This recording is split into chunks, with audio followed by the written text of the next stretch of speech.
Every object you touch acts as a sensory anchor, keeping your consciousness tethered to a physical room designed for total containment. In the early 1980s, the Central Intelligence Agency began a classified military effort to locate the exit. They wanted to map the human mind's capacity to move beyond these physical walls. This was an investigation into high-level neurophysiology. Researchers applied the laws of quantum mechanics to the human nervous system, treating the brain as a biological machine whose settings could be precisely adjusted. These protocols are documented in the Gateway process, a declassified record of how to systematically destabilize our biological connection to the material world. For Cold War intelligence, a mind that could exist outside of space and time represented the ultimate evolution in surveillance, an operative who could bypass any physical barrier on Earth. Decades earlier, Friedrich Nietzsche argued that the apparent world we see is a biological fiction, a simplified version of reality that we mistake for the truth. Nietzsche proposed that human senses evolved to prioritize survival over accuracy.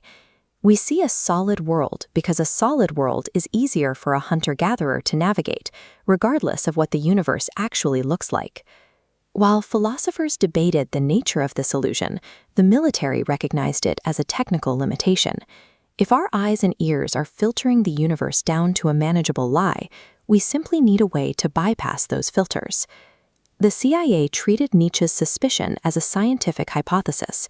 The physical world is a construct of our senses, and we can circumvent it through precise physiological interference. To neutralize the senses, researchers used a technique called Hemi-Sync. This involves feeding two differing audio frequencies into the left and right ears simultaneously. The brain cannot maintain two separate acoustic inputs of such similar frequency. It reflexively creates a third, internal frequency to bridge the gap. This forces the left and right hemispheres to synchronize into a single, coherent electrical circuit. The output reaches such high intensity that it decouples from normal sensory processing. Your mind no longer receives data from your physical surroundings. The human brain effectively becomes a hyper-focused receiver, isolated from its biological hardware, ready to tune in to the broader energy field of the universe.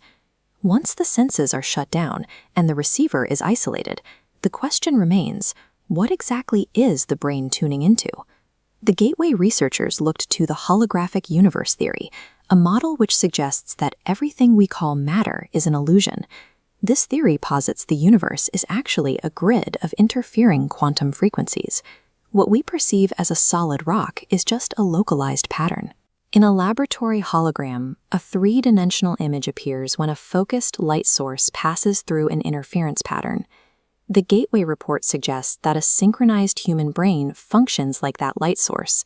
It decodes the ambient energy data of the universe into the three-dimensional world we see. This implies that the world is a holographic projection, rendered in the mind through the brain's interaction with a universal energy grid. The CIA found that when the brain's frequency is perfectly matched to the universe's energy field, the perceived boundary of spacetime begins to dissolve. In this state of total frequency resonance, the report describes consciousness becoming untethered, allowing it to move freely across the holographic grid without the restriction of a physical body. By documenting these specific brainwave states, the military classified astral projection as a phenomenon rooted in measurable physics rather than religious belief. This data aligns with the oldest philosophical suspicions. The truth is not found in the material world we can see. The Gateway finding suggests that the matrix of space and time functions as a programmable code, capable of being bypassed through precise frequency modulation. Reality is a frequency you tune into, and according to the CIA, that frequency